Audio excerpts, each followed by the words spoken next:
Hi, welcome back to Live Dungeons and Dyslexia.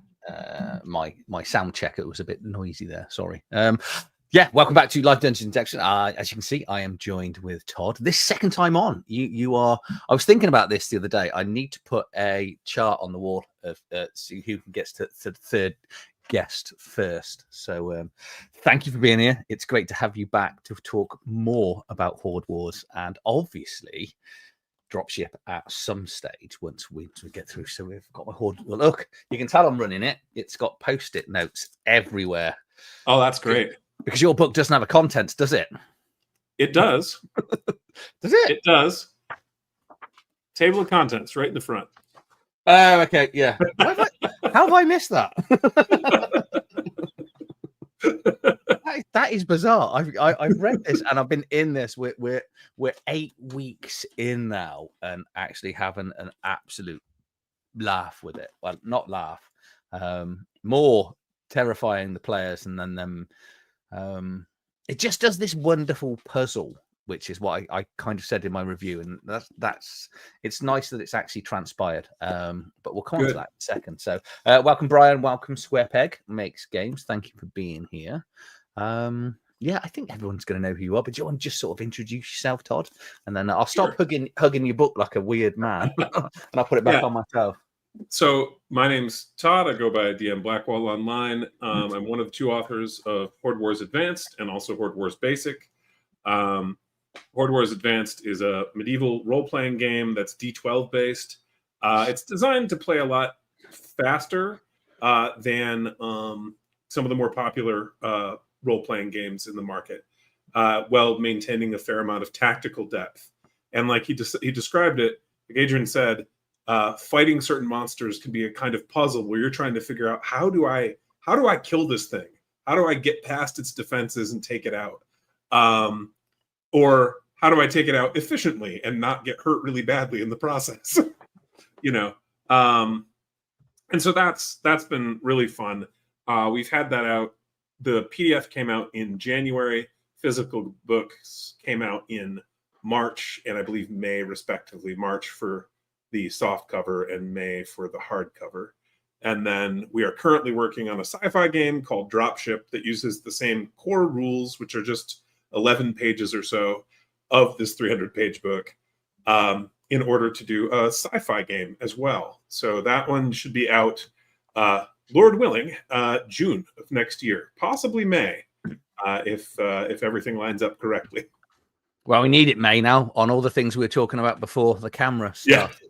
Which we're not going to spoil today. I will spoil at some stage coming up because I just need to get all the ducks aligned, as we say in this country, I think, just to make sure it is going to happen. Just a quick special thank you to my ear trumpet has been struck by lightning, which that's 2 lives in a row I've managed to get his name right. So thank you for that incredible, generous gift of membership. Agile's here as well. Thank you for being here. So, yeah, it's filling up nicely tonight, which is great. Because I think it's one of those, because I do, which obviously you watch my weekly updates. Everyone watches those. Actually, they are bizarrely more popular than I ever thought they were going to be. Because it's just me ranting about what I bought, and something. And obviously every week I'm talking about Horde Wars at the moment. I've been running for weeks, which say my players are loving it. We're doing it through Roll20 because it's the remote thing, and my mate has created a character sheet on there, so nice. And it's all working. The only downside is I keep asking him to change this. Critical Dom still here for Trench Wars. Tavern Wars. The only criticism that we've got is because the way he does the initiative on the thing, it basically keeps updating the initiative. And I'm like, can you take the initiative tracker out? Because how I do the initiative, I do it how people turn up during the evening. That's so it lists their names at the bottom of the VTT, and that's the where it goes. And I just put the monsters at the end. Yeah, so, like you were sitting around a table. Yeah. And you're right. We had the debate on that was my criticism of the book. Yeah. Have you tried it? How did it go? We only play it your way after you chastised me live, and it goes so much faster, and it does make the players think a little bit more. if I've got a criticism, it's my players. They just keep forgetting the tactical element of it. You know, the adjacency to get the +2. Yeah. They can't stand it. The surprise, well, not the surprise round, but when, you know, they fail to notice anyone coming in to sneak on them, them gets +2 to pretty much everything that turn. And the criticals are swingy as hell, which makes it incredibly fun. Oh, yeah. The only thing bad for drop shit is exploding dice on the damage to make it even more deadly. Well, we kind of do. I mean, that's what the heavy weapon property essentially does. Yeah. Because it adds a die, which is also multiplied. Okay, yeah, we haven't managed to get a heavy weapon bit on it yet. Got the standard tavern wench. There's a tavern wench in there. A couple of assassins. One of them specialized in vampires. So spoilers: the first 4 adventures, we're finally getting onto the vampire encounter. Because, there's a really cool item that you should look at introducing if they haven't rolled it randomly at some point. Gerard's ring is an actual vampire hunter's item in the back of the book. Okay. Well, we've got a slight issue, which was absolutely hilarious. Because they cannot pass any traveling rolls. So all I've done is have the 4 starting adventures in your starting village, and I've built it from there. That's it. And pretty much every week I don't get to the adventure because they keep failing all their checks. I've even dropped it down to like 10s, then to 9s. I was like, "You're going to stick to the roads?" Yeah, okay, we'll make it an 8. So there's 4 in the party, and there's a wolf. So if it goes 2 and 2, we make the wolf do the deciding roll. Sure. To see where it goes. And yeah, they cannot pass a roll. So the amount of random encounters, you know, it really makes you think with the random encounters. But as the first one we had, they rolled a bloody T-Rex when they were asleep in camp. And there was only 2 party members because they split up. Because the very first adventure they set them on, which was the pub one where they're getting the barrels, they didn't think about traveling back with the barrels, did they? So they got the items and then they had to go back half the party and then come back and get. And yeah, random encounter, rolled a 20. You go onto the bigger table, T-Rex. What did they do? The cavalry knight jumped on his horse. The assassin jumped on the other horse that wasn't attached to the cart. Has no ride skill. Has had no saddle on it and everything. So he just jumped on the horse. I go, right, give us a ride check. And he rolled something like a 3. Fell off the back, took some damage. T-Rex come in. I was like, okay, we're going to lose a character here. Cavalry Knight turned round and attacked the T-Rex. Didn't think, grab the guy, let's get out of here. And it was a really fun encounter. And after about 4 rounds, and they realized, because I still use one thing the game hasn't got, and I always use from 4th edition D&D, the best part of it is the blooded state. So you give the players the idea that it's at half hit points. Sure. They've got a gauge of when it's about to die. And there were 4 rounds in, and they were like, "You haven't said it's blooded yet, have you?" I was like, "No." And Matt had been swiped across the room, instantly wiped out in one hit with the T-Rex. And he was like, "We probably need to leave." Yes. Yes. But anyway, so the greatest thing happened last night is random encounter table, werewolf. So me being the git of a DM that I am, I ignored the 2 starting werewolves and gave them the full, because there's a party of 4. Sure. The main fighter, the knight, has got a solar silver axe. So I was like, do you know what? If I put them against the weak werewolf, because it was a D4, they only rolled a 1. I was like, this is going to be a really quick encounter. Let's fight the big one. The little assassin man snuck off to go out on his own and hide. Werewolves can smell everything very, very efficiently. And they also jump in on attack. So they surprised round, jumped in, clawed him, killed him with 1 hit because I rolled a crit. It's a D8 damage. I rolled 2 8s on the damage, which then doubled up to 36 and just wiped him out dead in 1 hit. They got him back. Werewolf ran off. Bleeding out. Yeah. They got him back, so it's not too bad. And then obviously I gave them the bad news. The full moon is coming. So then flicking through the book, it's like, how can we get through this lycanthropy curse? And I was like, as far as I can tell, you got to go and find that werewolf now. So you've now got a complete side project because and you've got 2 moons to do it by, or you're giving me your character. So, 2 blood moons. Two blood moons, yeah. So that's what I need to find in the book. I didn't know whether it was 1 blood moon a year or whatever. So I've just got to go through the book and find out. It's in the astronomy skill. Right. Okay. So yeah. So it's actually hilarious. I absolutely love it. That's great. They got a whole little quest there. And hello, Britt. Welcome. Hi, Britt. You're right. Oh, more Brian. I'm getting flashbacks of pterodactyls attacking us the night in my night. Oh, was Brian in the one game where I was the tavern wench? Yes. And I was the tavern wench and the priest, and I just spent the whole day. And I was telling my mates about this before we actually started the Horde Wars campaign. I was telling them about how tactical you need to be, and it's all about keeping people alive and protecting them.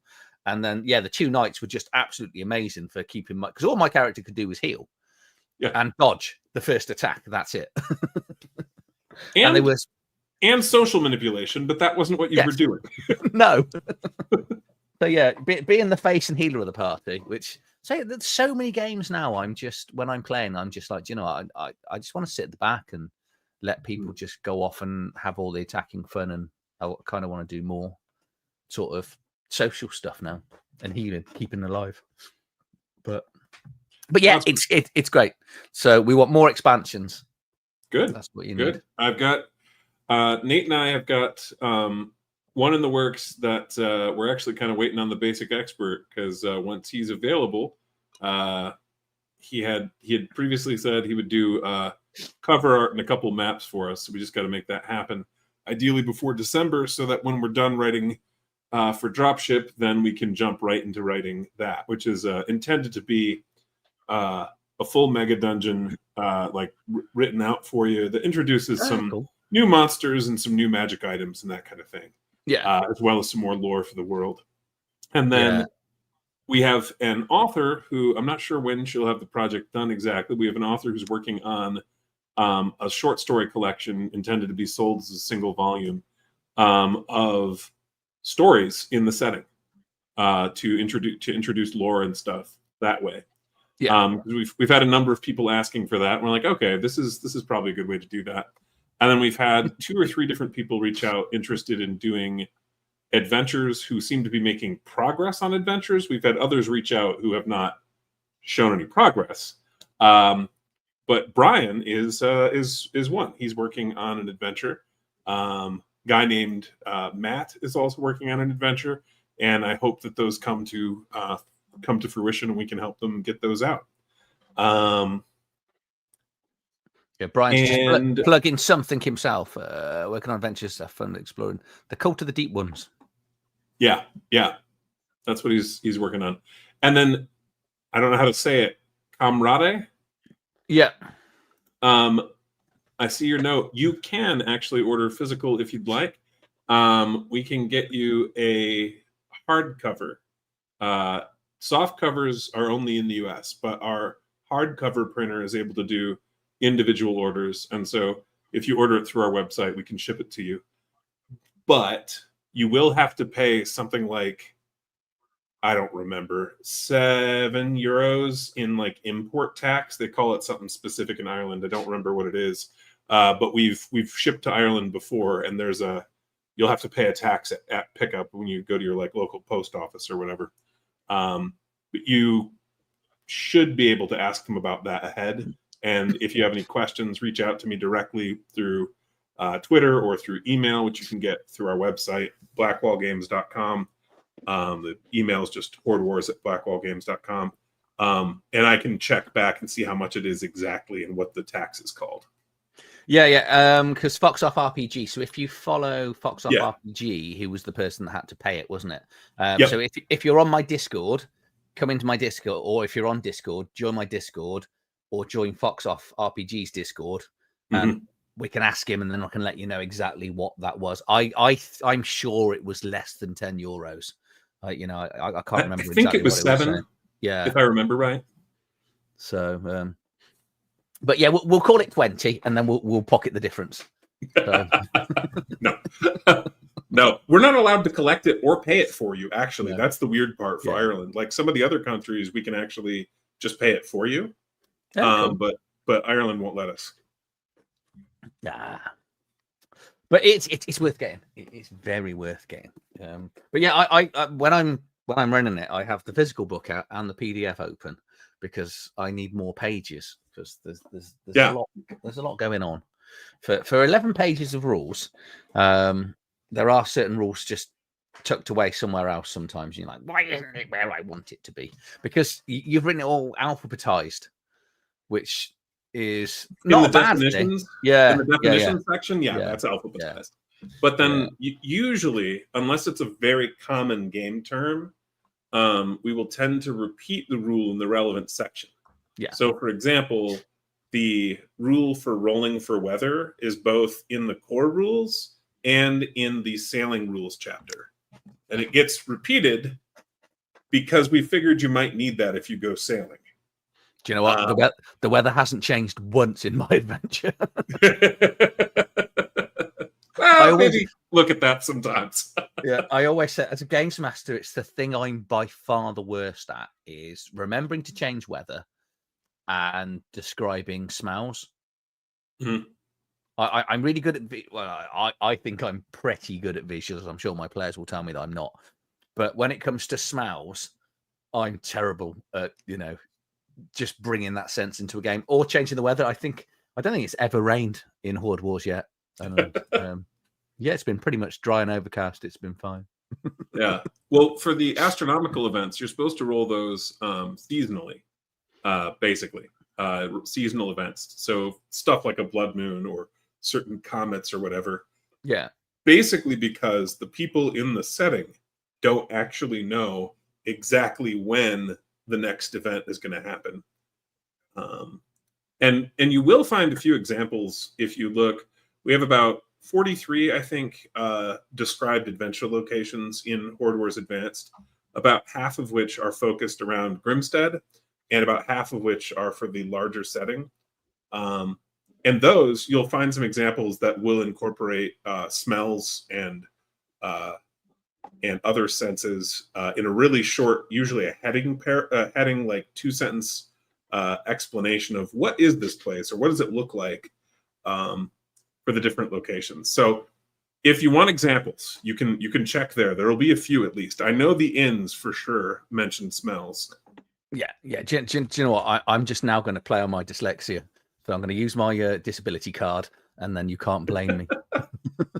But your descriptors are really good because they're really short and punchy as well. Thanks. But it's so we are having a great laugh, even though I've clearly missed out the seasonal events because it suddenly dawned on me as soon as the one character got lycanthropy, and also you've got the markets turn up once every D4 weeks. And they were like, We've been playing this for several weeks now, so we must be having a market at some time. What day of the week is it? And I was like, I don't know. I don't keep track of days of the week. Why don't you keep track of days of the week?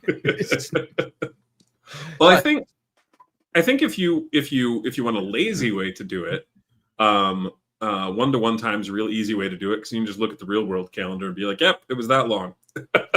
I've started doing it now because we're counting down the days for when the market comes because they've done really well with finding some stuff, and the way the random item tables go, sometimes you can pick up something for like 2,500 marks, and the players are like, right. I'm like, well, you're not selling that at the village. There's nobody's buying that. Right. It's like walking around my local town with a bar of gold, going, can someone buy this off me? Unless you get the right traveling merchant. Yes. Yeah. They might. Yeah. So that's what they're waiting for. So they've got these carts full of stuff that they can't sell. So yeah, it'll go one day. Another lazy option would just be have a week go by every game session. So if you don't have a week go by during the session, just assume that amount of time passes after, and then you'll know when to roll for that, for seasonal events, that kind of thing. Lazy ways to do these kinds of things are usually best because you can go back and check later if you forget. You'd be like, And they have discovered the broken bit in your book, which I said very early on was broken. They found what? The most broken part of your book. Which is? Halflings. Halflings are completely broken. The ability to roll that extra D12 every single round is amazing. And the players are like, no, that's rubbish. The amount of times it saved their asses, not on travel checks, mind, not on travel checks, but in things like combat, it's the halflings are brilliant. Then, equally, orcs are wonderful as well. Humans, less so. But who plays a human in anything other than D&D? I would say that in our playtesting that we found humans to be the most popular choice among players over time. Yeah. And the reason is because as you got more experienced or a little better with the game system, you're able to push a human's potential a lot higher. Yeah. Whereas the other species all are really good at something to start with, and the humans waiting for you to pick things. Yeah. I'm probably losing subscribers now by slagging off for halflings because they do have a far lower carrying capacity. But they do. And have you read the gnome? That's the one? Is the gnome the hidden one? That's one of the hidden ones. So they're in the NPC section so that the game master can choose to introduce those subtypes if they want to. Yeah, but the gnome has a similar ability to the halfling, but it's a maneuver to use, and he makes somebody else re-roll, and he gets to pick if they keep the new roll or not. That's even nastier. Yeah. But it costs the maneuver, so there is a little bit of give and take there. Yeah. And so we have the Dracarans have a psychotic hatred for gnomes, and they want to kill them all, but they can't tell the difference between them and halflings. Fair enough. They all look the same to us, don't they? So that's fine. Yeah, Brian's has got a very good point here because your features some of them are game changing. Well, most of them are because they break the rules. Additional damage, different stuff. Having fun. One of the guys, the tavern wench, has obviously got the wolf companion, so they're having fun with that. Apart from the fact it's a little bit squidgy, so he has to be a little bit more selective on and. After about 8 weeks, again, using it tactically by standing the other side. So it's one of those where sometimes I'm reminding players just because I'm like come round the back, so to speak. But yeah, it is so fun. And what I like every single encounter, I know we're saying about it's all the puzzles and stuff, but every single fight they've had, other than the T-Rex. That they decided to run away, which I'm glad because I thought actually I don't even think all 4 of them would have taken one T-Rex. It would have been close. But they all think they're going to die at the start of every combat, and then as the combat goes on, they sort of they work out what's going on, and then it just becomes easier. Oh yeah, and I have to occasionally remind them about morale checks. That's one thing because that group don't play a lot of Shadow Dark either, so that it's not really a big thing, if that makes sense. Of actually let's focus on one group, get them down to less than 50%, then let's try and eliminate things out. So, morale checks are huge for you to be able to win a fight against a foe with a large number of opponents. Before they overwhelm you with numbers, if you can kill enough of them quickly enough, you may break their will to fight and not have to deal with mopping them up, which could make the difference between you living or dying. Yeah. Unfortunately, the first few, they had more zombies. So and I think you've got like 5 different types of zombies in the book. So it was all right. Okay, you got zombies again. That's fine. We'll have some runner zombies this time that can. And they're like, well, should we run away? And go on, then run away. Runner zombies might catch you. Yeah. Oh yeah. And because in the one shot I did, there was a few people played orcs because obviously they've got that ability just to completely heal up, which is what we had in the one play test with you. They're great. All the races are really, really good. But so we haven't got into the races in the back book because I didn't show them, didn't offer them at the time. So Well, I don't think you need to, but if at some point somebody's like, oh, I think there need to be more options. I'm like, well, they're there, but we didn't put them in the front because basically we did our best to design the book to account for decision paralysis and to help eliminate that. And one of the things is people basically can only remember about 5 things of a given category easily. And so if you give them 10 starting species, they're going to be stuck on picking that because they won't actually be able to remember them all, and they'll be flipping back and forth and stuff. That'll actually slow down character creation, but also it'll inhibit their ability to kind of picture what is common in the world. So instead, we gave you the starting 5, which are common in the world, and then we gave you a group of 4 or 5 variants in the back of the book that are uncommon, and you don't even have to introduce. But if you do, now you have a way to mentally divide them. Okay, here's the normal ones, and here's the weird ones, or here's the unusual ones. And so you're really remembering, 5 and 4 or 5 and 5, rather than trying to remember 10 of a single category. Kind of like how social security numbers or phone numbers get broken up. Because they've got enough choice with the classes, haven't they? Because it's like, they do. Here's a few. What's it? I think it's 22 in the book, somewhere around there. 21 in Horde Wars, and then there should be 24 in Dropship. Okay. Hint on drop hit. We'll get to drop shit. Don't you? But yeah, it's trying to find 2, but what everyone keeps doing, they go, what players off the most? And like, what I was hoping for was because if I ever play this again, which I will do at some stage, I'm sure. I want to just try double magic. You should just go full on. I'm not sure which color I want yet, but I think there's going to be definite amount of. You want to go classic? Is this white the lightning? White wizard is ice and illusion magic. Yeah. So I think it's red and blue. I think I was looking at fire and lightning. Yeah. Because you can, and then you got the feature where you can roll an extra dice all the time when you're casting spells and stuff. So yeah, you can really ramp up that damage quite significantly. For sure. So yeah. And have you seen the magic wands in the back of the book? Yes. Yeah. They found one. They rolled it up. They're really excited, and it didn't turn out to be the most useful for the party. I can't remember which one it was. I'm just gonna scroll through the book here quickly, and it was quite funny. I was like, yeah, because he rolled high to get the wand, but it was something that really didn't benefit the party. I can't remember what it was. And now they're desperate to sell it because now they know there's wands. They want to sell it and buy something that they can use. So, which is always the best thing of magic items, isn't it? I'm sure they'll be kicking themselves as soon as they sell it because they'll roll an encounter with whatever it is. That was it. It's the invocation one. So when using a magical one of the rods. Ability, sorry, a rod. Yeah. So that's what they've got. But none of them cast magic. None of them can do magic or supernatural damage.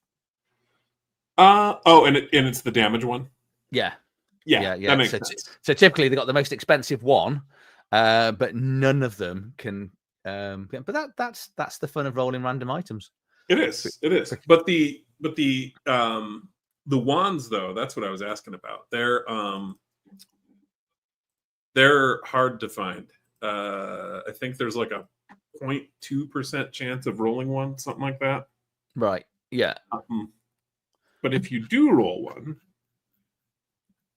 quick find one. So I'm just. So I've got it up. I'll share. If you want to just put it on the screen, like what would that be? Page 244 or so. Okay, 244. 244 as written, or 250 in the top there if you're typing it in. Yeah. And if you just zoom in, if you can, I don't know if you can or not. I can. On the wands.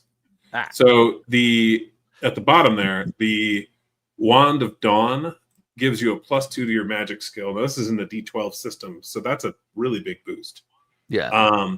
The other wands do the same, because again, the odds of finding one are very, very low. but each of them also let you do an extra die of damage with your magic in a certain situation. So like during the daytime, during the night, or against the wounded. Nice. That is something I do like with a lot of the creatures that they're fighting. How some of them then do, well, if you're not at full hit points, you do it like the wolf had it with, as soon as it's not on max hit points, it's doing extra damage. They're like, why are you rolling extra damage? Well, because you keep hitting it. So yeah. Because we use those traits to help let you know as a game master, how is this thing supposed to fight? Yeah. And so if it's a flanker, it wants to surround the target. If it's an ambusher, it wants to sneak up and surprise you. And in all those situations, it gets an extra die of damage for fighting the way it's intended. And the T-Rex, we threw in a Jurassic Park reference. It does an extra die of damage if you've moved. Yes. Which is probably not reality, but we thought that'd be funny. Yeah, well, they're quite strong arms as well, because they do a claw attack, don't they, the T-Rexes?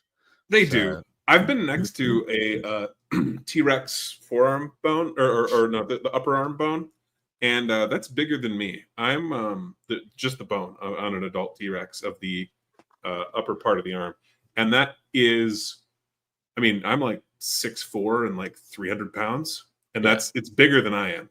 So whatever those arms were for, they were consuming a lot of calories, and the T-Rex was doing something with them. Yeah. Because that could probably, just off that alone, adding muscle around it and then a forearm, that could probably project the force of at least 20 or 30 men.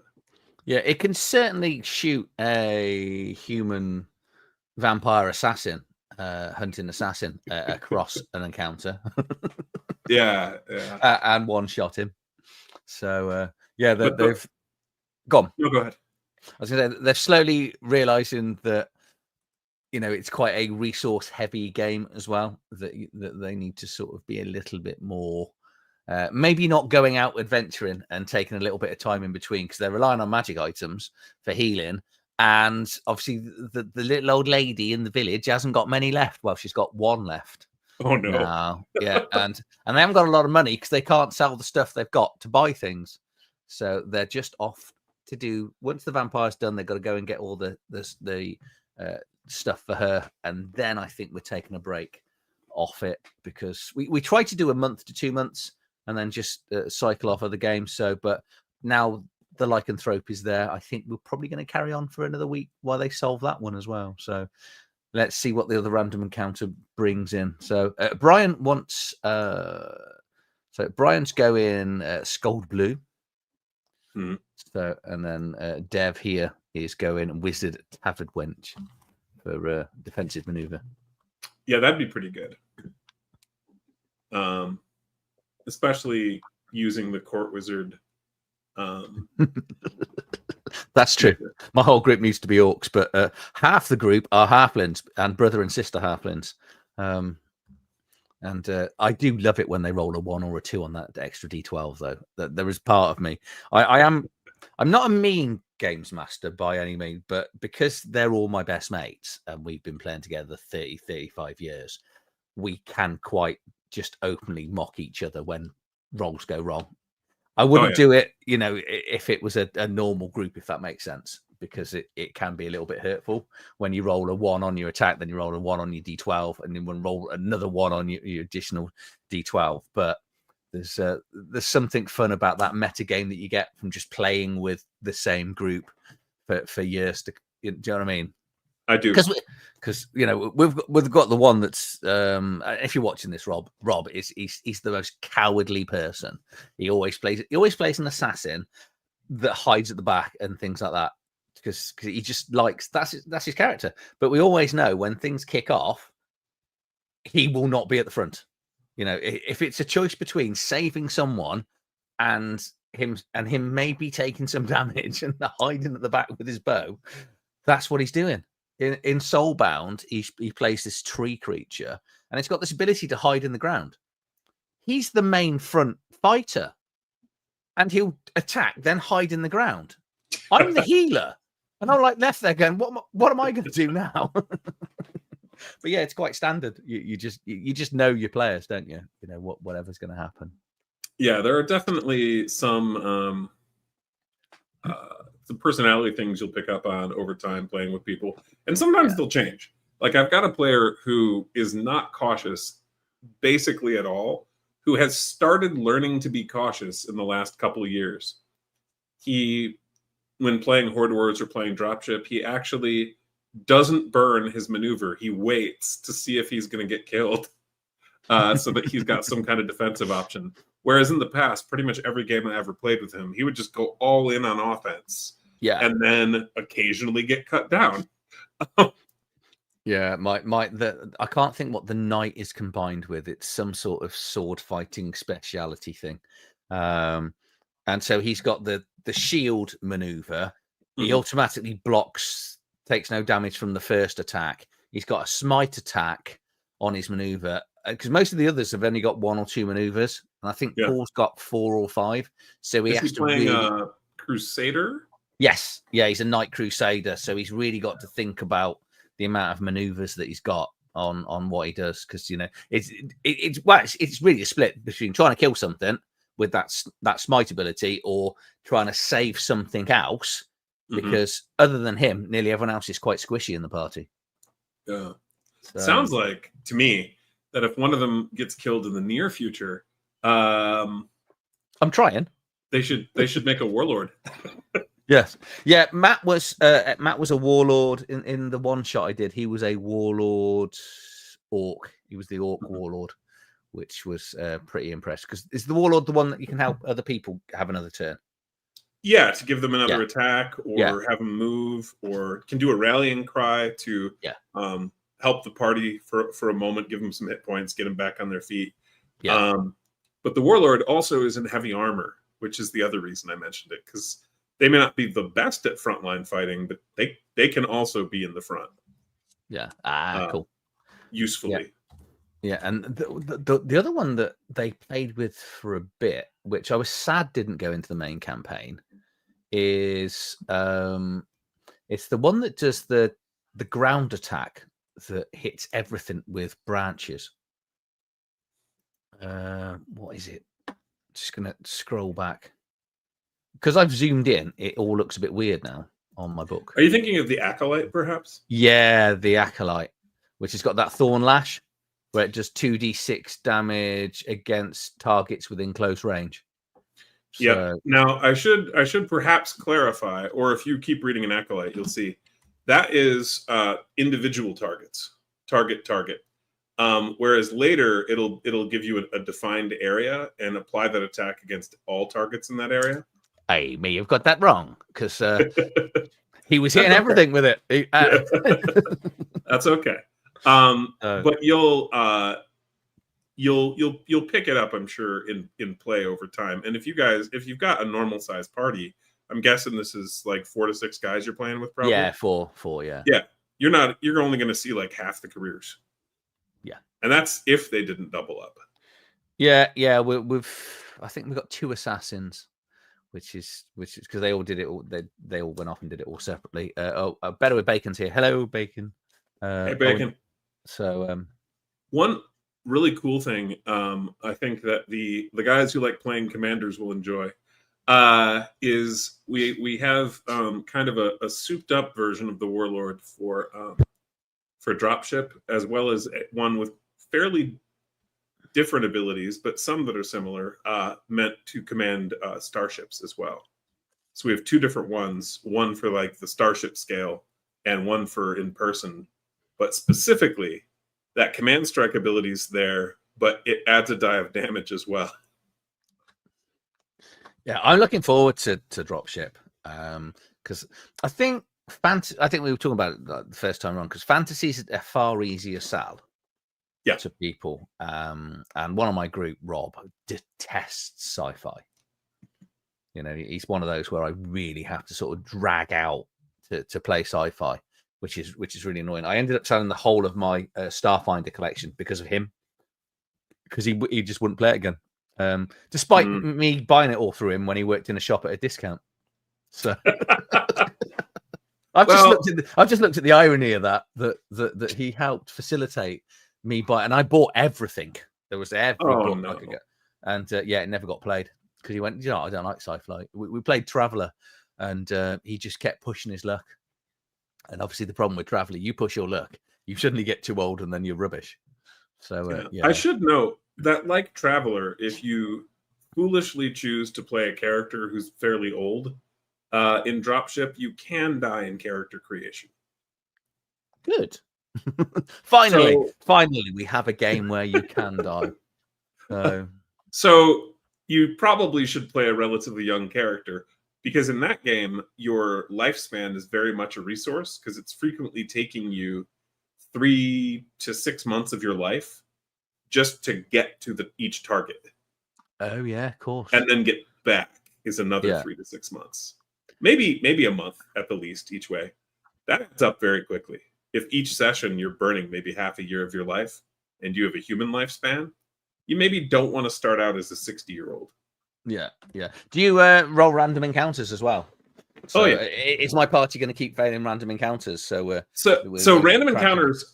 So basically, the procedure, right, is that under normal circumstances, since you're playing soldiers, both Navy and like Marine personnel, you would be under orders to go do something in a star system that's fallen to the enemy. It might be that the Navy guys are told they're supposed to scout out the system for enemy troops. It might be that you're supposed to invade and take it. It might be that you're supposed to go and destroy like defensive emplacements they might have. Lots of different missions that you could have. But the Navy guys will usually have a mission. And then the Marine guys, will have missions as well. And if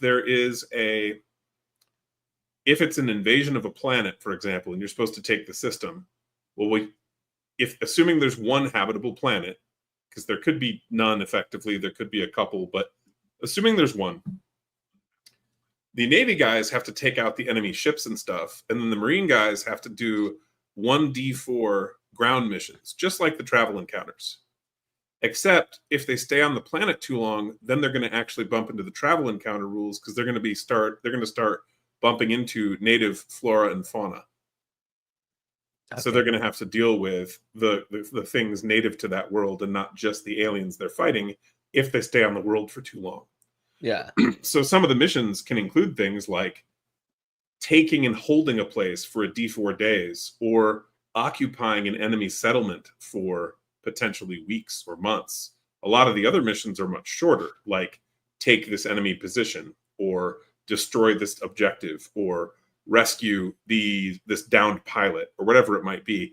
That normally the missions are relatively short, but if you get a longer one, you can definitely have the equivalent of travel encounters, which is just, well, we stayed on this planet long enough that the native wildlife is coming to say hi. How's the world sort of fleshing out for Dropship? Because obviously that's one of the really good chapters in Horde Wars. Like the setting, you mean? Yeah.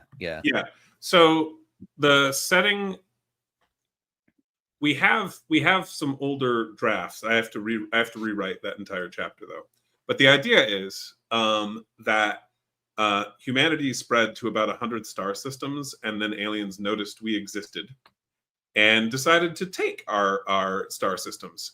And now Earth is down to maybe a dozen or 2 dozen still, only 6 of which have any importance, maybe 4.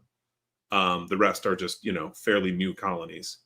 And the aliens are just gobbling up human territory. And essentially you've got an alien faction coming from each direction. So one faction's coming from the galactic center, one's coming from further out in the spiral arm that we're in, one's coming from the right, one from the left, one from above, one from below, and they're just taking our space. And they're fighting each other in the process, which is the only reason humans have any territory left at all, is they're getting in each other's way.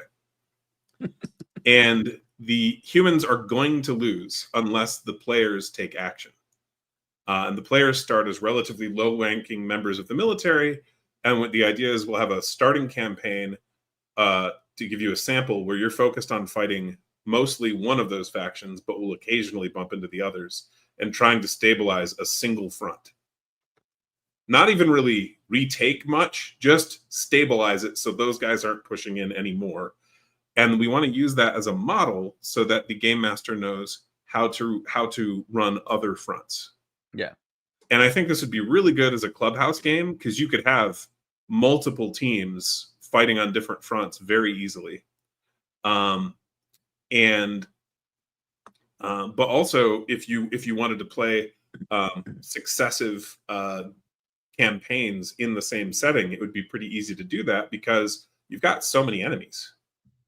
And then each alien faction, the seven the seven that we're going to really focus on, the 6 I described, each pushing from different directions, and then there's one who basically is scattered and are decentralized, and they basically are just space pirates. Occasionally they'll trade with you, but usually they just want to rob you.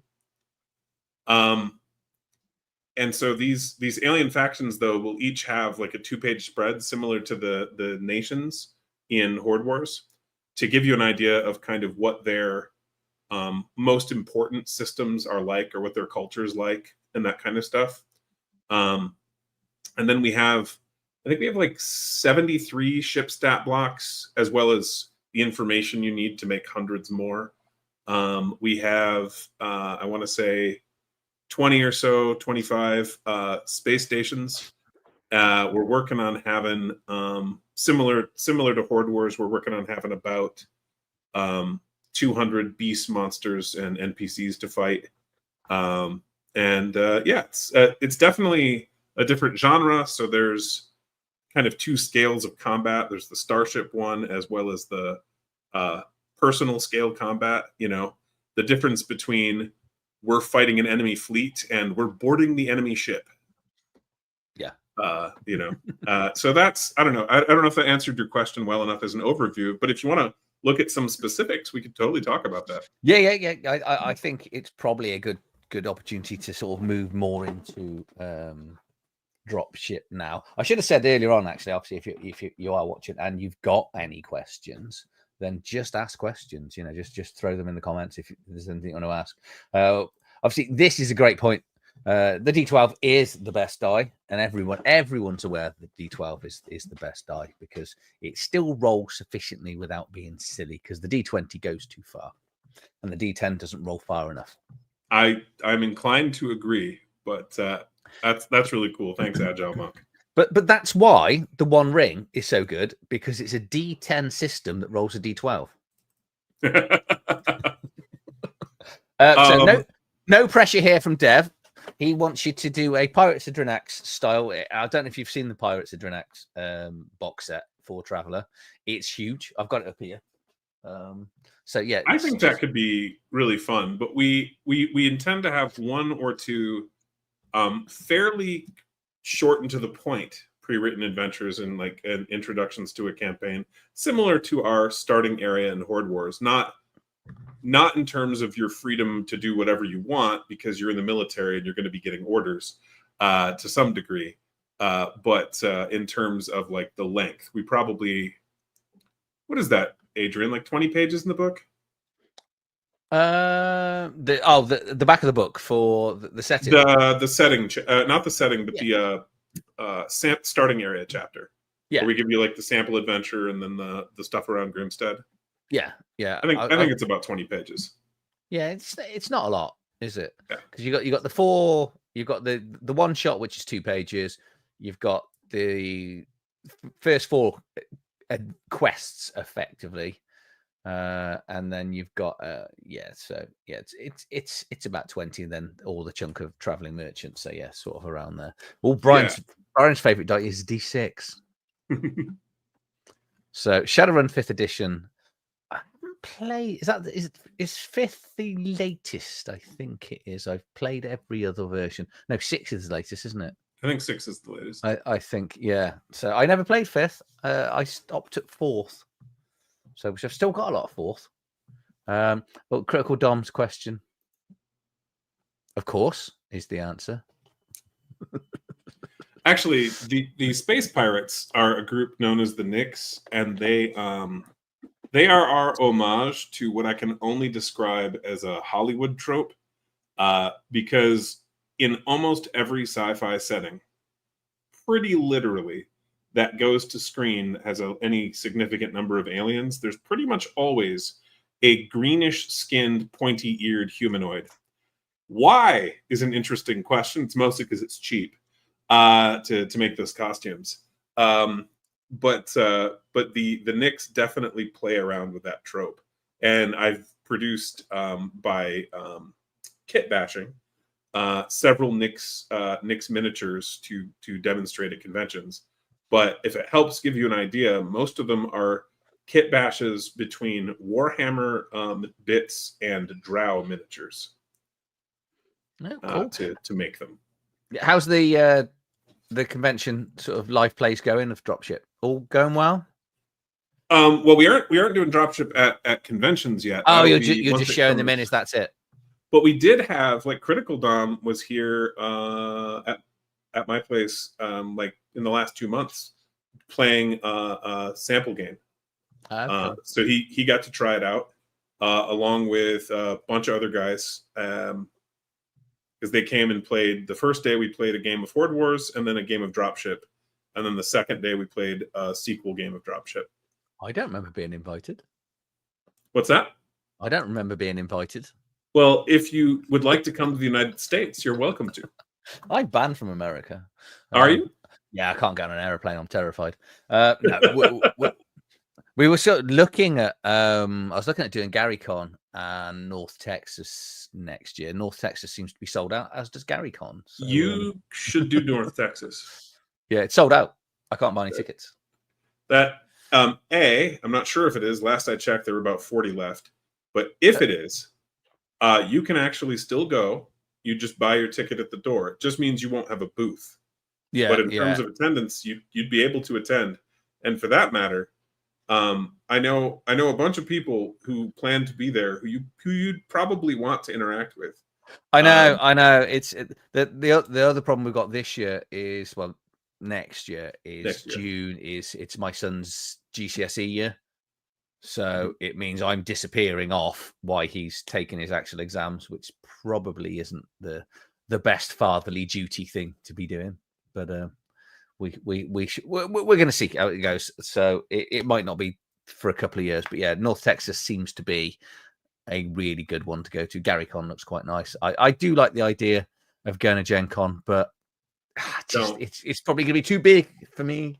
And there's quite a lot of board gaming goes on there anyway. So I don't think it's worth it for what you probably want to do. The only thing is I can stay in Indianapolis for free. There is that.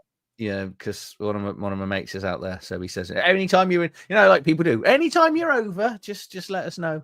He said he'll even take me to the convention center. But I think we should, let's get into showing off some Dropship. So sure. Do you want to look at careers? Do you want to look at some equipment? Do you want to look at some of the talk about some of the alien species?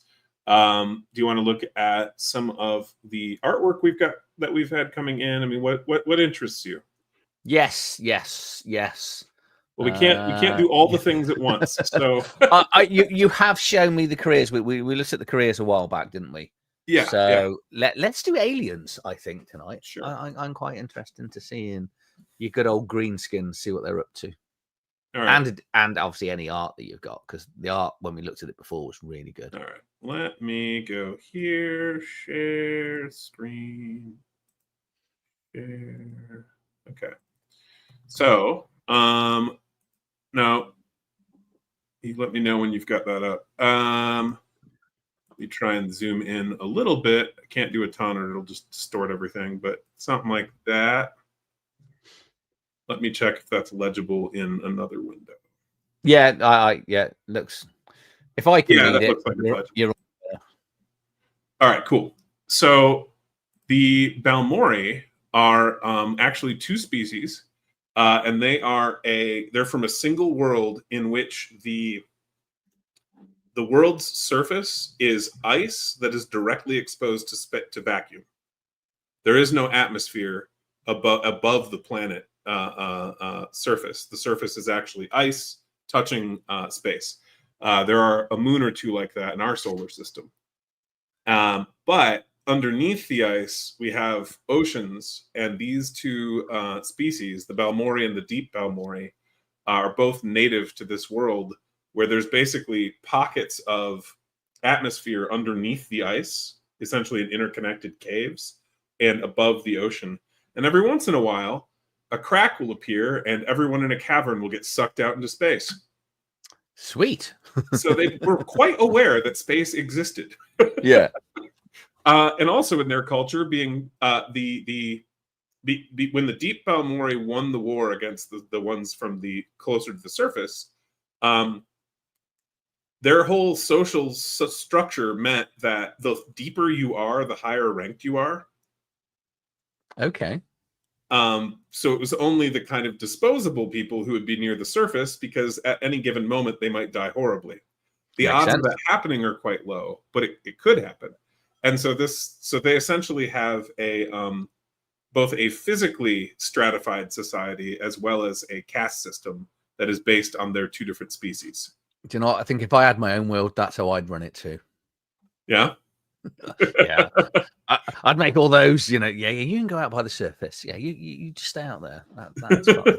And so it's two very different, physiologically very different species, because you've got essentially a amphibious species who breathes air and can also breathe in the water, who basically are squid men. And then from deep below, you've got essentially crustacean dudes who are the rulers of the Balmori. And, physically are personally heavily armored even without any equipment. Nice. So here we're working on some stat blocks. Bacon actually worked on, he and I were hanging out while I was working on this. He and I asked questions of the audience, and he gave suggestions, and we were hanging out, and we were working on thinking about the Balmori and like what would be cool for them to have. And so these are a couple stat blocks that are basically done. I got to make sure the names are correct. We got to fill in the attributes, but they're pretty much done. And the reason we've got it plotted out this way on the page is so that over here we can put in a quarter-page piece of art, that there's enough space when we do actual layout. And then in the bottom right is intended to be just under a quarter page of lore about the Balmori on that first page. So that'd be essentially the left page when you open it. The right page when you open it, 2-page book, is going to be these two guys, which we've got a Balmori breacher whose job it is to break down doors and, clear corridors and stuff. First man in kind of thing. And then on the right, we've got a sharpshooter. So essentially you'd get a 2-page spread with all the kind of tier 1 threats. And then when you flip the page, the next 2-page spread is their tier 2 and tier 3 stat blocks. Oh, cool. Any plans for sort of named NPCs in some of these sort of alien races in the... Oh, definitely. Yeah. Definitely. So here, you can ignore dwarf names. That's just there for formatting, so we know the height on the page. So we just took that right out of Horde Wars, pasted it there. So we're like, all right, here's how much space we need. Will it fit? But we're gonna port over the Balmori names there, and then like I said, each of them will have a 2-page spread in the setting, showing you like their core worlds and stuff that's important to them. That'll include NPCs, just like the Horde Wars setting does. Does that make sense? Yeah. So you got like, for those who aren't familiar, so you got like a half page of written information about the species or about this government and that kind of thing, and you've got 3 half pages of adventure locations with NPCs and interesting things to do there. That sort of thing. This one should have a few more maps compared to Horde Wars, because we've got Patty from Patty's Parlor Games working on 2 maps for like two star maps, and then we are planning to have Simeon Cochran do 1 to 3 maps for the adventures as well. Especially, because you got to map out your 100 systems, haven't you? And then obviously there'll be more system than that anyway. So yeah, our intent is to show you basically 2 sectors of space, one centered around Earth and one just next to it, and give you the dice rolling method we use to generate those 2, so that you can then generate your own sectors. So that way, if you wanted to play space exploration, you can. You don't have to just rely on our maps. And the intent, if Patty does it right, and I think he will, is that we should have the individual digital assets for you to be able to populate your own map as something that you can download from our website. That's good. I'd actually forgotten that we're still sort of Earth centric. You know, obviously we're still going to be included in that. And welcome, Paladin. Thanks for joining us. So no, that's cool. This is a lot of extra damage. That Havoc attack and the Havoc attack, yeah, and then it's got the Avenger one as well, so that's quite nice. Yeah, so the Balmori have Avenger because of their caste system. They get really offended if you kill other members of them, especially higher ranked ones. Unyielding though, that's brutal. Each attack that would damage during the first round of combat is also. Oh, that's nice. Yeah, that's up there with some of them. That's the Knights, the Paladin, no, the Crusader thing's got that, hasn't it? So it's similar. The Crusaders is and your T-Rex has got it, which was really annoying my players.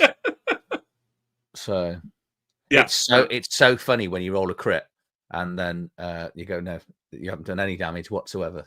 Well, in Horde Wars, you're going to want an enchanted weapon for those problems. Yeah. In this game, you'll want a phasic weapon that can go through shields or through displacement effects. Right. Okay. And then here are spots to put in a Commodore, an Imperial Guard, a Deep Balmori Duke, and a Governor or Viceroy. And those are essentially, basically the Balmori. We're playing around with British Empire terminology, actually, for like. Blaming us. Yeah.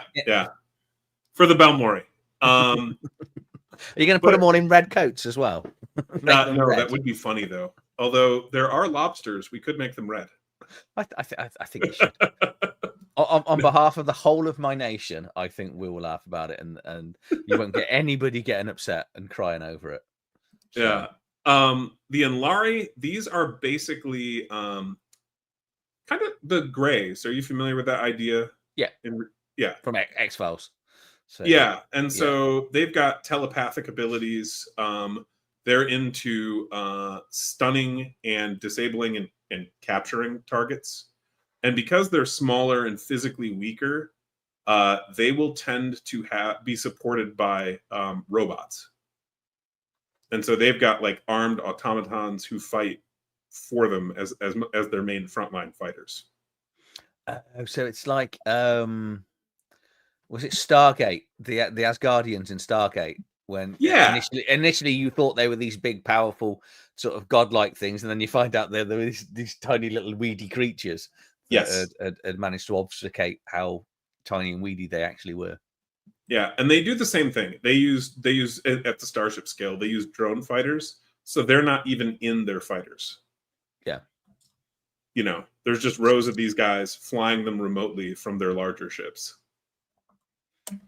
Our robots just loaded up on protections and immunities. Well, to answer your question, I'll scroll down past some Enlari, which you can tell we played around with the theme. We got a Tormentor, an Inquisitor, and the Inquisitor has future sight and can mess with probability. He can also mind probe you, knock people out with a slumber effect. But the Enlari Automaton's the first example.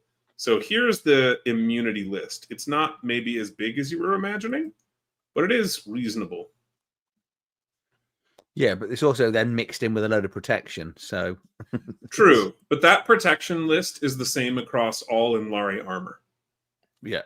Essentially because Enlari use electric attacks, so they make armor that has protection from that. And then their most common opponents do slashing or cold damage, and so they also have that protection built into their armor.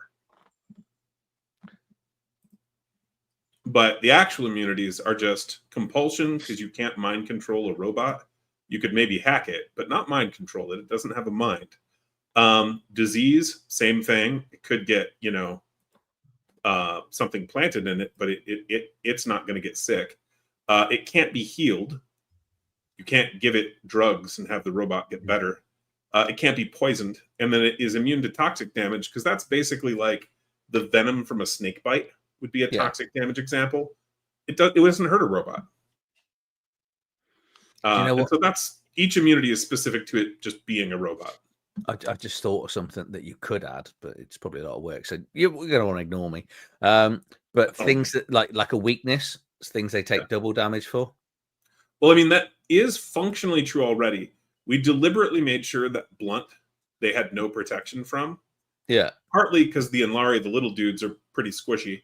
And partly because shotguns versus robots really should work. Because even if you don't, one, it works in real life. And two, even if you failed to penetrate the hull, that battering could actually break electronics. Yeah.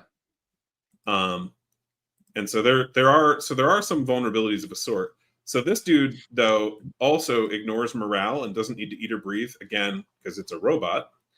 And then it has a distortion field. So this makes the first attack miss every round. And it gets 3 attacks around. He does, with this gun, 3 attacks. He's also got a rocket launcher, for emergencies. Yeah. 60, 10 damage. Yes. Wow. Don't get shot with the rocket launcher. No, that's going to hurt. Healing is so weird to see as an immunity. Well, yeah, but he is immune to it. Yeah, I actually like the fact that you should give these the sort of Norse sounding names that you've got there for these, and then I'm going to just play them as the Asgardian and as from Stargate. I'm tempted. Again, that's a placeholder for. I know it's a placeholder. Yeah, and carry on, but I am tempted because I also enjoy Stargate. Have a look at an actual Inlari though. So here's some stats, and you'll have a pretty good grasp of it compared to Horde Wars. Again, don't have the attributes in there. That's one of the last things we're going to do. Yeah. Oh, clairvoyance as a damaging ability. Yeah, clairvoyance is the essentially their version of scrying. Okay, right, yeah. And so you can't remote view an Unlari. Yeah. Dev's question: is there an ability to repair down robots? Yes and no. In part, because if the robot has not been reduced to 0 hit points, just like any character or other monster or beast, it will regain health after a full day's rest. This represents repair time, whether internal or external. However, if a robot gets dropped, unlike a player character, it is destroyed. Vehicles, there is the opportunity to repair those. You have some capacity to fix them, but robots, upon being dropped, are destroyed. That being said, the player-facing side, engineering is a skill, and we do have a bunch of rules around that. Tend to be focused around repairing ships, repairing tanks, various vehicles. But basically, because we're treating robots as a kind of creature. Because we played around with other options, and that seemed to work the best. But I'll scroll down so you can see more of the stat block.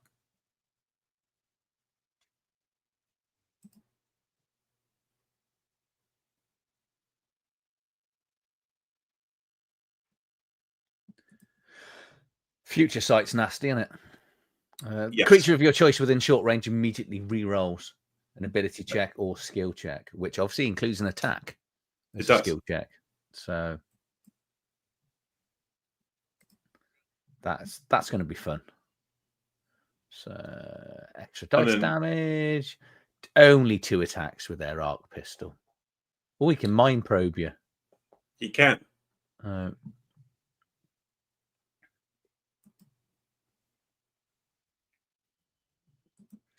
And that slumber's going to put the whole of my party to sleep. I hope so. And then, just like one of my parties, they're going to wake up, strapped face down to a table, and have a limited amount of time to escape before the Inlari decide to do experiments on them. Yeah, mind probe them in, well, use your imagination. Physical probe, in this case. Yeah. If you're strapped face down, they're only probing you one place, aren't they? Probably. So... My party did happen to escape, but it was very brutal. Like, they were beating the Inlari with the tables. Once one of them got free, he grabbed the table and just smashed the closest Inlari with it. Oh, it's like a full-on wrestling meeting. It's absolutely fine. They finally got a hold of like a scalpel or something and were using that. Like it was a brutal escape. Yeah. Yeah, that's a hard sell for players, isn't it? As a games master, if you ever manage to trap people in your head, you think it's going to run well, but for some reason, players always tend to react badly to being kid. Do you know what I mean? Because you know there's a way out, and they just got to try and work it out. But I don't know whether it's my group, but they just always get a bit moody if I put in a forced. Well, no, you don't force it. In this case, they failed. They all failed. Yeah. And this was the consequence. This wasn't arbitrarily, now you've all been captured. I quite like now and again, I've done this. I go, oh, do you want to do a one shot? And I go, yeah, okay, right. And they go, what are we going to just roll your character? And they go, right, you're now trapped in the sound. They're like, I don't want to do this. Yeah. So, now we do have rules if you want to play something. Well, you'll recognize it. I'm not going to say what it is because there are some entities that are more inclined towards lawsuits than others. But suffice it to say, we have enough abilities across the different careers that if you want to play most major sci-fi franchises other than Star Trek, you should be able to in our game. And the reason Star Trek won't work is it's not really human-centric as it goes on. And there are our game is heavily rooted in conflict with aliens, not being friends with dozens of species and enemies with a few. That's or sleeping with aliens. Shatner. Yeah. Star Trek's not thematically going to line up with the rules, but a lot of the others you can do. So this dude has the ability to remotely interact with objects. This is the Inlari Overmind. He's still got telepathy, still got Seeker. Yeah. He's got a ability to push or pull creatures towards him or away from him. He can deflect an attack and actually send it back against the attacker if it's a ranged attack. Actually, just an attack in general. Yeah, that's going to be incredibly funny the first time you use that as a games master. Oh yeah, Dominion War was great. I agree, Dev. And then down here, he's got a folding blade, does slashing damage. He can do a cone of lightning. Because this is really they do a lot of electric damage. Yeah. He can use mind bend to make someone blindly loyal to him, which is this lets you get a potential party traitor, at least for a short period. Yeah. And then he can do a reflective barrier. That's very much Tavern Wench. The Tavern Wench can do that, can't she, as well? No, reflective barrier? No, the mind bend. Something like that. Yeah. Yep. Pretty similar, isn't it? Yeah. It is. And then the hierarchy, these dudes, oh man, we got 3 different species in there. It's basically, there are 3 or more species. We're going to introduce 3 in this book, and there might be more later, who make up this faction. And essentially, it's Sarlaccs, which are basically space demons at the top. They don't physically exist, but people can see them, and they can influence things and share information across vast distances. Under them are groups known as the Hunters and the Squee, neither of which are their actual names. It's what humans call them. Hunters because of their behavior, and Squee because of the sounds they make. And this group essentially we intend to have be the main focus of the fighting in our example area, because it's one of the more complex factions. So there's there's more stat blocks, there's more ships in our samples to explore. But they're pretty fun. And the Squee are basically the trash troops, and they are roughly the equivalent of space goblins. Yeah, cool. In fact, I use goblin miniatures with like Warhammer heads slapped on them. Yeah. To get the idea across, and like laser pistols and stuff. The Cybernaut here, well, check it out. Oh, Coward is the Squee's major trait. Standard cleave, which is good. Cleave's always fun. And the shield kicking in, and the laser lance, which again, two attacks.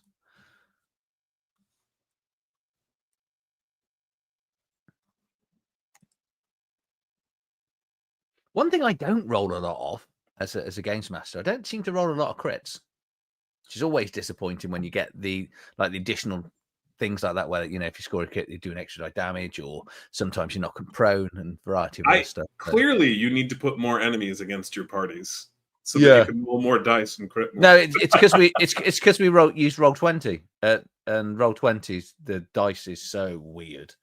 Oh yeah, that's. I mean, you could have them physically roll the dice. Then we got a Squee Sergeant, possibly the highest rank a Squee can attain in the hierarchy. Best of the best with honors, sir.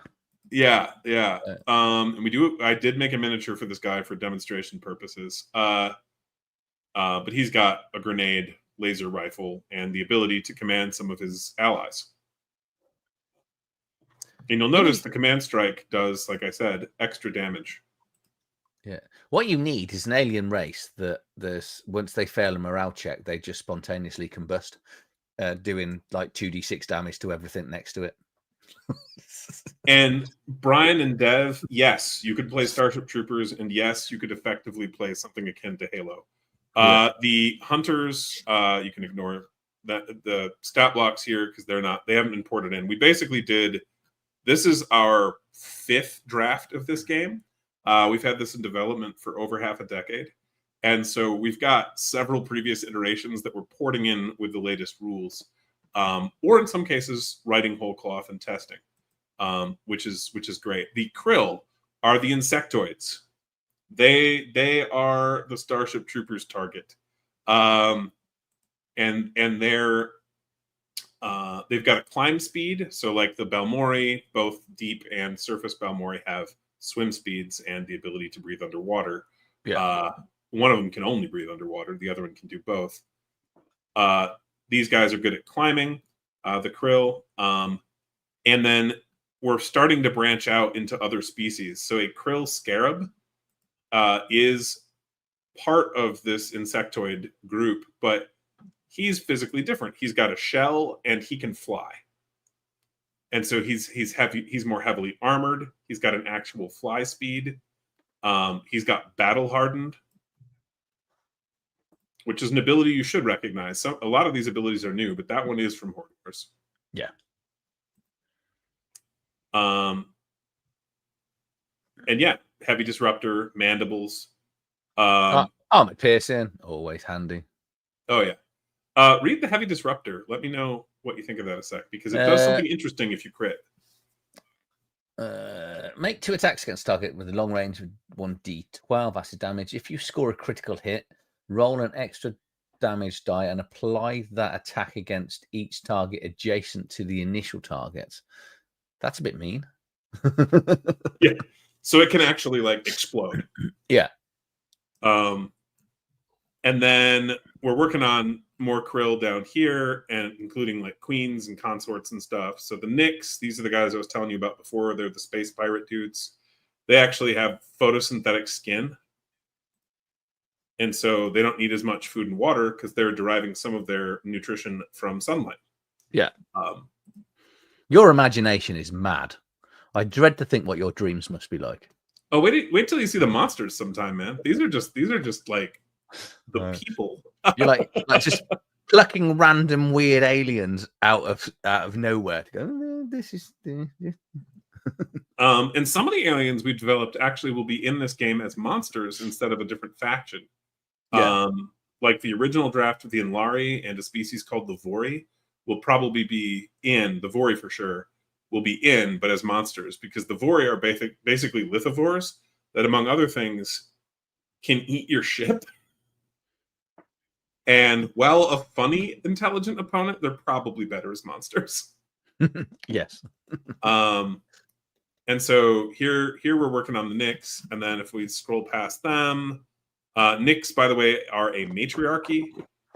This is one of their grenades, which I think you might enjoy. or hate the last sentence. Do 3d10 damage. All creatures and objects reduced to 0 hit points. This stack cease to exist. Brilliant. No, I like that. Yeah, I've got no issues with that.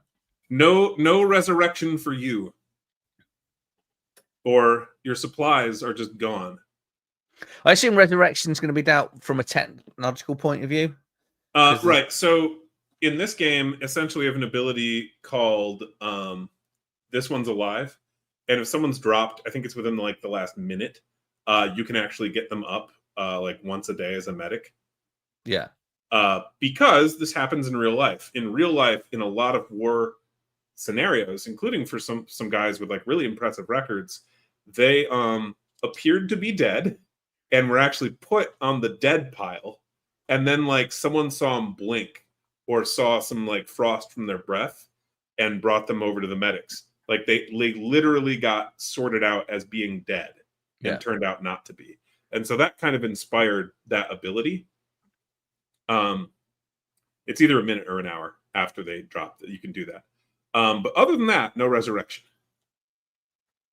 So you have to have a medic, and they got to get to you in time.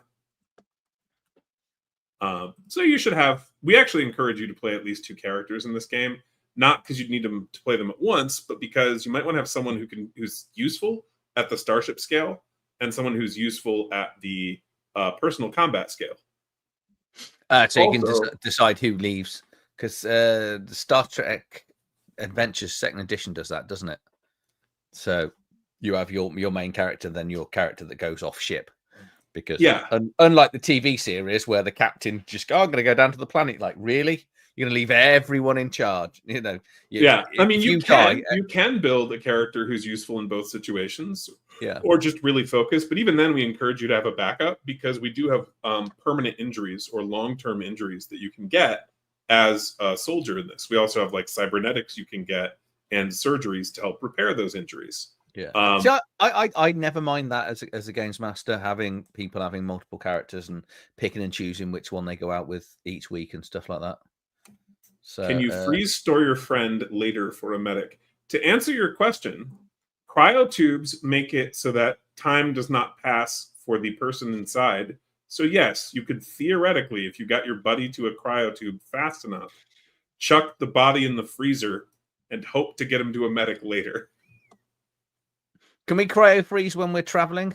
Or you can, but you're giving up space for basically the ships have limited space. These are military vessels mostly. They're not really trading vessels.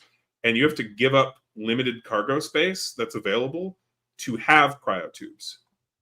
You can do it, and some ships start with them. But in most cases, the military doesn't bother. They're willing to have you age. You, the player characters, will probably have to initiate it or capture a ship that does have them. But if you do, you can use cryo. But it would be a really terrible idea for all of you to go down at once. Yeah, no, just my character. It always amazes me when Luke goes to Dagobah in his X-wing, and I think it's something like a 3-day flight, and I'm like, what? So you're going to just sit down in that position for 3 days and not poo? You know? Oh, I'm sure he did. He was really gross afterwards. The next group, the Freylar Star Empire. These are basically hot environment space Romans. They don't look like humans, but in terms of their culture, they're an expansionist empire that wants to conquer and enslave other species. They don't really want to kill you. The Krill want to kill you. They want to eat you and take over your planets. The Freylar, this is more economic exploitation and slavery rather than death. So I guess if you had to pick one to get conquered by, these guys or the Balmori wouldn't be so bad because they don't actually want you dead. But the humans don't want to get conquered by anyone. So, but the Freylar, their cool thing, other than just being immune to the hot environment, having thermal imaging as their baseline perception, and having protection from fire, is that they're very, very fast. They are 33% faster than a normal human, just baseline. And their ships lean in the same direction. They do extra damage for moving around, so they're very mobile opponents. And then if we scroll down here, primitives, big reflexes, I'm guessing then as well. That is the intent, yeah. Primitives, basically these are just going to be some stat blocks that are accompanied a 2-page spread, maybe 3, accompanied by a table, and that table will let you generate how to edit the stat block for bumping into various primitive species that we don't have on here. So, for example, if you want to run into some cat people, or you run into some ape men, or whatever it might be, we already worked out a table like that. It's a lot of fun. I just haven't ported it over. And we wanted to add more variety because I think our original draft had like 8 outcomes, and I want to make it more of a matrix so that you're rolling for example, stuff like how they move in one column and then what they're like physiologically in the other. So, for example, armored versus flying. Armored isn't really how you move. That's a physical trait. Yeah. And flying is how it is a moving trait. And I'd like to split them up so you're rolling for them independently so that you can then push that table out from like 8 outcomes to maybe 10 or 12. So you wind up with, 64 to 144, depending on the range we get, possible outcomes of different variants of primitives. Because if you want to take our game and play space exploration, which is not this game, but if you want to do that, you're going to need to really lean on that table. Yeah, because again, Stargate Atlantis, or any of that, there's lots of different. Well, Atlantis is a bad example because those wraiths were pretty hot, but on the original planet they landed on, they were a bit sort of backward, weren't they? So I use backward in the nicest way. I didn't mean it. And then the Viscarans, these are psychotically lawful reptilians. Lore-wise, the only reason they're even at war with humanity is because it's based on a real thing that happened in history, I think more than once. But basically, because some humans committed crimes, did a pirate raid, stole some stuff, killed some people in Viscaran space. And when the Viscarans asked the human government to turn those people over, the government said, screw you, essentially. Yeah. And so the Viscarans are at war with humanity essentially as revenge / a peacekeeping mission because of that incident. Yeah, well, I think most people that we see as evil, you don't see yourself as evil. There's no one out there, is there, that really sees themselves as evil. They think they're doing it for the right and moral reasons. Often, yeah. So more than likely, that's where your Viscarans are going, aren't they? Yeah. And so terrorism was, they lost people, so they want something back, as we all would do. Exactly. So they're the good guys. I've decided they're your good guys. In certainly in their minds. And maybe they could be right about that incident, but that isn't a good reason to like wipe out or capture other humans. Maybe the government responsible for sheltering the terrorists and then the terrorists themselves. But you probably shouldn't be killing all the other humans. It's never stopped humanity, though, has it? Unfortunately, no, it has not. There was an incident. Actually, if you, I don't know how much you've read the Bible, but there's an incident like this where one of the tribes of Israel does this kind of thing. They shelter a bunch of criminals. An entire town of dudes did a horrible thing. And when the other Israelites are like, hey, you got to turn these guys over to be punished, this one tribe, which was Benjamin, said, nah. And they had a whole civil war. And what wound up happening at the end was tens of thousands to hundreds of thousands of the other Israelites were killed. And the tribe of Benjamin was cut down to 500 men, no women, no children. Everyone else was dead when the war ended. That's the kind of destructive thing that the Viscarans essentially are pursuing against the humans. Yeah. Similar situation. They're pretty mad about it. And it does mean, though, if you did the right thing, you might be able to resolve the issue with them without actually fighting them at all. Like, it would be possible, if not likely. but no, you think back to the big age of piracies in the sort of the 18th, 17th, and 18th century, where they weren't actually pirates in the general rule, because they were all these letters of authority from different monarchs going, do whatever you want to the Spanish, do whatever you want to the English. Yeah, the letters of marque. Yeah, it's a very similar situation for that, isn't it? It's exactly. There's no one's ever going to sign off. And so the Scarans and the Freylar are the two species who are basically the most into power armor. Now we're interested. I'm not saying we weren't interested before, but I've got written down here power armor. I was like, are we going to get any power armor? That is definitely, we have two careers focused on it, in fact, for the player side. Now, let me see if I can get in here and share this tab. Now, I won't be able to zoom in this way, but I'll go through some artwork. So this is artwork, a little, for an agent, and you'll see this little thing behind his ear. That's because there is an implant under it. I can make my screen bigger. Yeah. So I can, there. Yeah. But he otherwise looks normal. Agents have a special ability to be able to physically change their appearance to appear to be a member of any other, essentially, character species or humanoid species. So, for example, a human agent could never physically pass as a deep Balmori, but he could pass as one of the surface ones, the Squidmen. Right. Okay.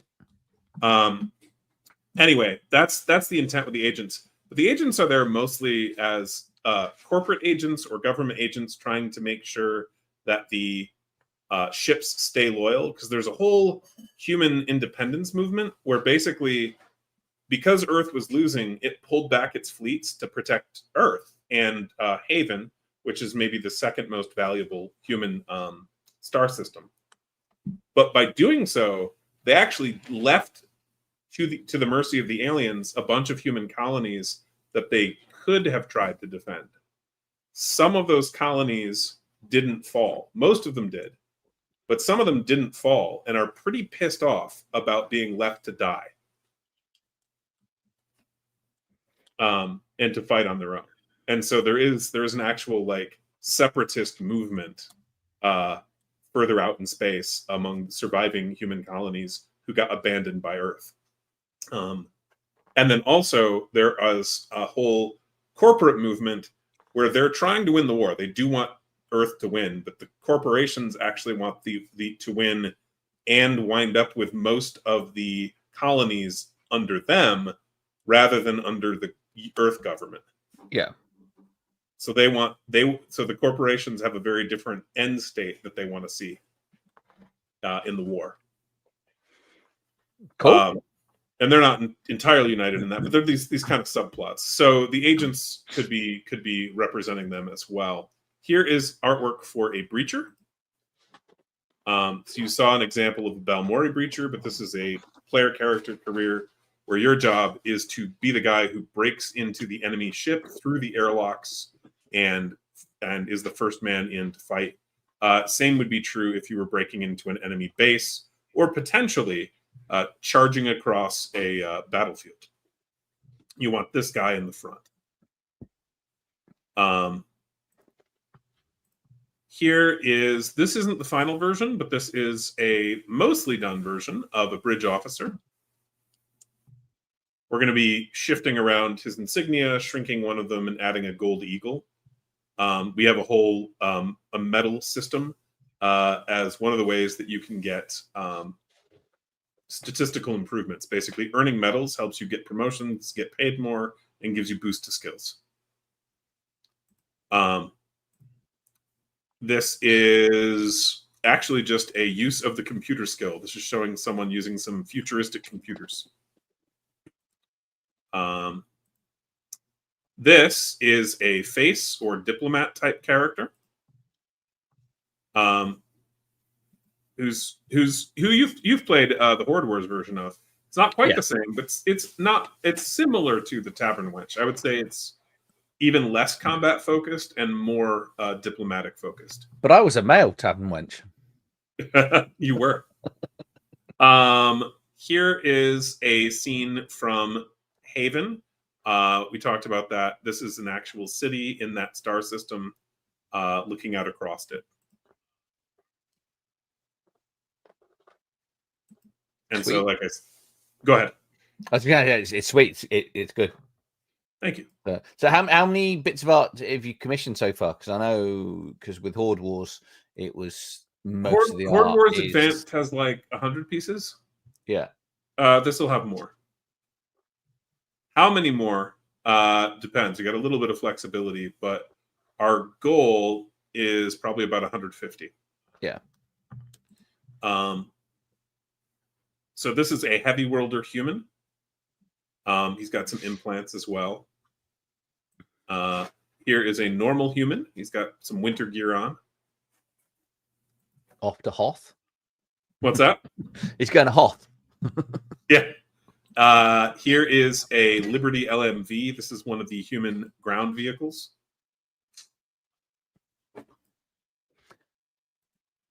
This guy is not done, but he's almost done. We're going to add some tools here, but this is actually one of the mechanics. We got a mechanic and a technician, both of whom can kind of fill the role of a chief engineer on a starship. Yeah. Here is a medic, ready to shoot and or help you. Here is one of 2 drafts of the Ranger. I think this is the one we'll go with. Working his way across a partially flooded or swampy area. Here is the smuggler. We're going to add some rank insignia, but otherwise this is pretty much ready. Yeah. Don't smugglers need waistcoats? Maybe. Here's a sniper. It's nice that you've got backgrounds in this, because a lot of the art on Horde Wars is just art, isn't it, for a lot of the creatures? So it just adds a lot more atmosphere to it. Thanks. Yeah, we're trying to get a good variety of different things. Here is a wastelander. This is a human from a world that is polluted with radiation. So they tend to die quickly, but also actually are radiation resistant. So that guy's probably like 40. Oh, damn. At least I look better than him. And then lighting. this is an in-universe ad in a weapons locker room that we're planning to put on a facing page with our guns. So there'll be like the gun stats in a table, and opposite that it would be this as full page art, which includes a gun manufacturer trying to get you to buy guns as this poster in the locker room. So I've just thought of this, because one of my criticisms when I do sort of sci-fi settings is, and you don't see this a lot. You used to see this a lot in the 90s. Is a lot of additional weapon art. Because obviously, what one of the really wonderful things, and I think something that 40K does really well, and it means nothing to me. I'm not. I love 40K, but I'm not into 40K. I'll buy the role-playing books. But people know what a bolter is and things like that, and whether you're going to do a lot of weapon art. So obviously, if you have unique weapons, will there be art sort of in the weapon bit? Well, yes, and at the same time, no. We're not planning to do it as like a weapons catalog type of artwork. But if you notice, our artist is being pretty careful to put in the various soldiers' hands specific weapons from that list. Right. Okay. So then that will just link back, so people will be able to work it out. Yeah. So you'll be able to see most of these weapons in the various pieces of artwork. Because, for example, just for character careers, you're looking at 23 or 24 pieces of artwork. Yeah. There's 24 careers, but I forget if one of them is actually just a full page. If so, that one won't have a separate piece, but the others would. Yeah. And yeah, so we're hard at work on it. If you want to just get a brief sense of that, because I know we don't have forever, but like the alien stat blocks is like what I'm working on now. I gotta set up a time and stream again with Bacon, see if he wants to go and go and look at some of that stuff some more. That's always fun. Nate and I are going to be working on that like tomorrow. But if I click this chapter is done essentially, other than I haven't put in the artwork. And so we just scroll through. You've got all the human armor. This blue notation is just for our play testers, so they know something has changed in that heading compared to a month or two ago. A couple different power armors, weapon properties and what they do. There's more than in Horde Wars.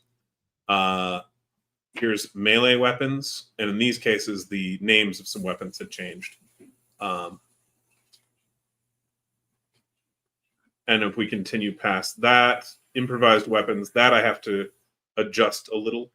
Did I just see power sword there? Oh yeah, there was a power sword. Yep. Yeah. No, I was just looking. Oh yeah.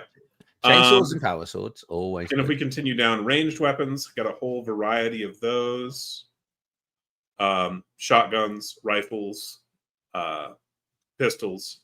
And if we keep going, we've got all these different weapon attachments you can put on your guns.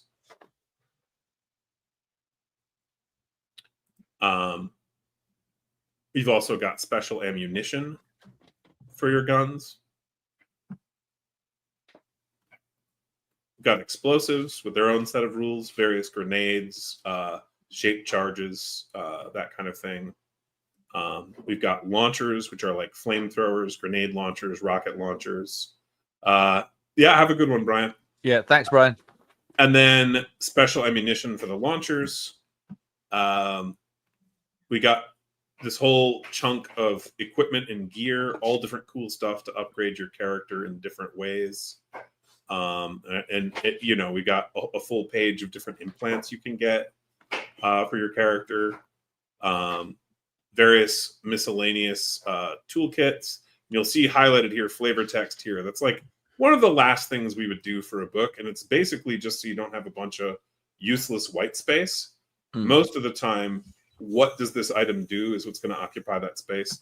But you'll see examples in like Horde Wars, the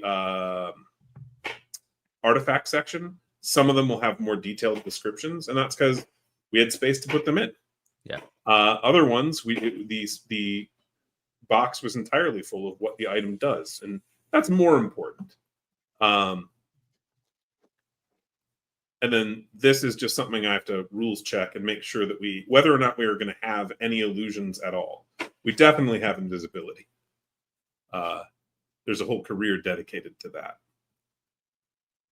And we keep going. We got cargo here. Here's another essentially equipment table for prices for various entertainment and vice options, different drinks you can get, food, staying somewhere, buying things like cigarettes or a virtual reality gaming band, or going to a festival, or getting fight tickets, or whatever it might be.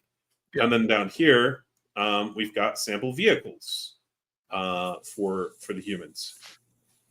And so that chapter is 19 pages of equipment, and we've probably got about 10 sentences left to write.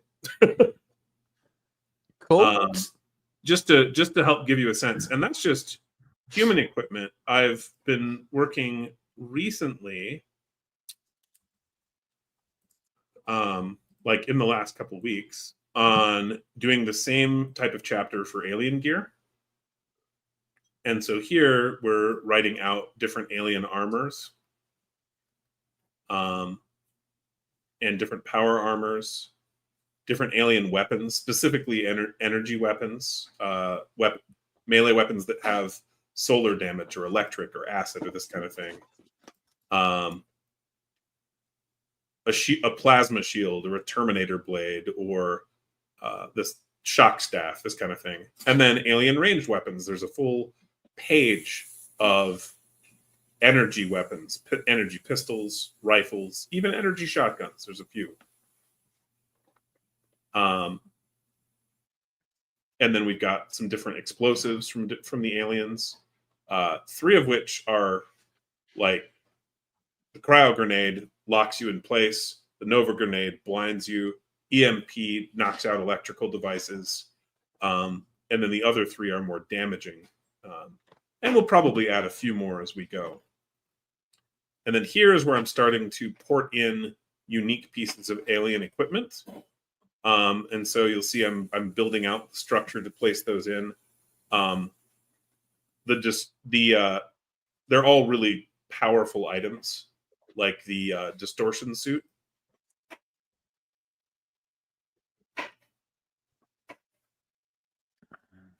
Nice. Or the personal cloaking device, personal teleporter, a phase gauntlet. These are going to do things like essentially let you walk through walls, teleport across various distances, turn invisible. They're all really powerful, but they're all electronic devices, which means, among other things, they can be hacked. An EMP can just drain the battery and turn them off. But it also means that they have more. They work. They're more powerful, I would say, than the artifacts in Horde Wars, generally speaking, because you can use them for longer if they're battery powered. So if that helps give you an idea what we're doing there, and it's really just porting in stuff and making sure it's all formatted right, matches the modern rules, because we have probably 30 or 40 pages just of stat blocks alone from previous iterations, that we want to make sure everything is clean and matches, and that you aren't finding a term or a rule being referenced that isn't there anymore because we found out it was a bad idea. Anyway, so May we're expecting this May. That's the plan. Definitely. So, and direct again, or is this going to be direct on your website? Print on demand, so our or... plan is to offer a pre-order. We'd love to do it in April. It might be May.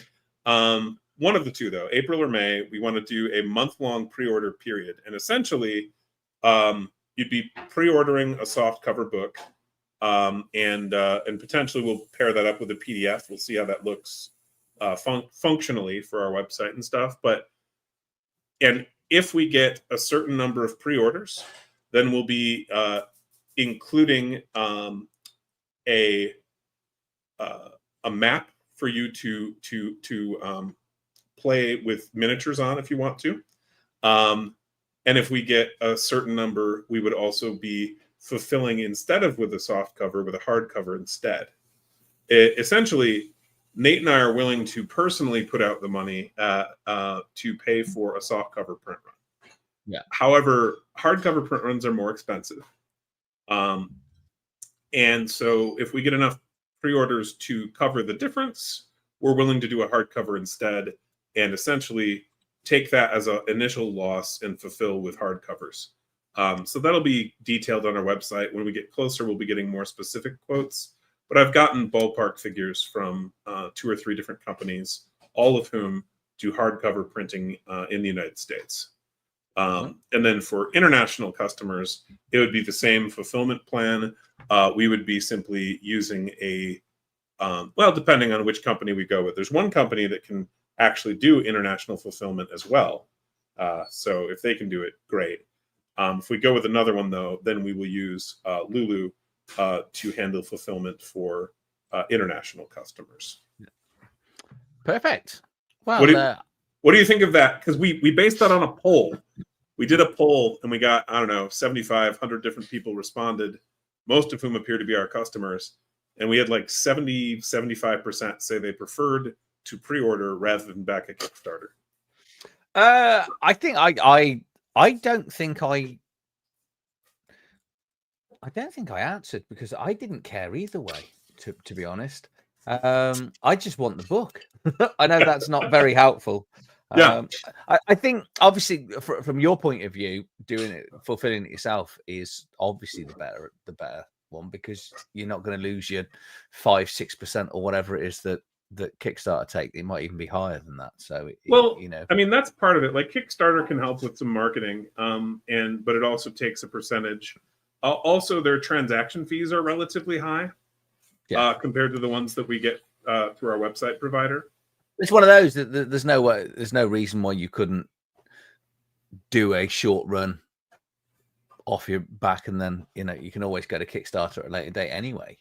And do it on off. Well, the other thing is this: we intend to make the product either way, and that isn't really what Kickstarter is for. Kickstarter tends to be succeed or fail. We intend to make the product either way. The question is if we're going to be offering a premium level hardcover or not, because that's going to cost roughly an extra, call it $5,000 or $10,000, compared to doing a premium soft cover run. Yeah, and so if we get enough orders to make up that cost, great. If not, soft covers it is. But either way, we're planning to make the product because we're excited about this. We want to make this game for over half a decade and get it out there. And we only released Horde Wars first, as I think you know, because our playtesters told us that they liked it. And we did some market research and found that fantasy sells better. So we released that first. Yeah. Okay, brilliant, Todd. I think we'll leave it there for the night or afternoon for you, probably. So yeah, obviously you can go and get Horde Wars Advanced now, or Horde Wars as well. It is available direct on your website. Can pick it up off TTRPG. I'll put links in the video description as well. Dropship should be here end of May, June. Yep. There may be another way. We've got an event in June that we want to be distributing physical copies at. Yes, which I will be announcing soon, assuming I can sort it. But separately. On yours as well. Yeah. So that's you've got two conferences. Actually, if you're in the UK, you probably worked out my plan. So. For everyone, for all your comments, thank you for being here tonight. Amazing as ever to having you on as well, Todd. And I will get you back again soon. And hopefully, we should be doing a live playthrough of Horde Wars Advanced. I think we're going to be aiming for February. You're going to be running some on my channel, aren't you? Is the plan. If you want to make sure, put down a couple slots, one for Horde Wars, and then one after that for Dropship. I'd love to play that with you guys as well. See what you think. And, we'll make it happen. So cool. Thank you, everyone. We will be back. Well, I'm back live tomorrow night playing The Good, the Bad, and the Savage, which is a Savage Worlds Western that is doing really well on TTRPG. So I'll see you all tomorrow. Take care. Thanks for watching. Cheers, Todd. Take care. Bye.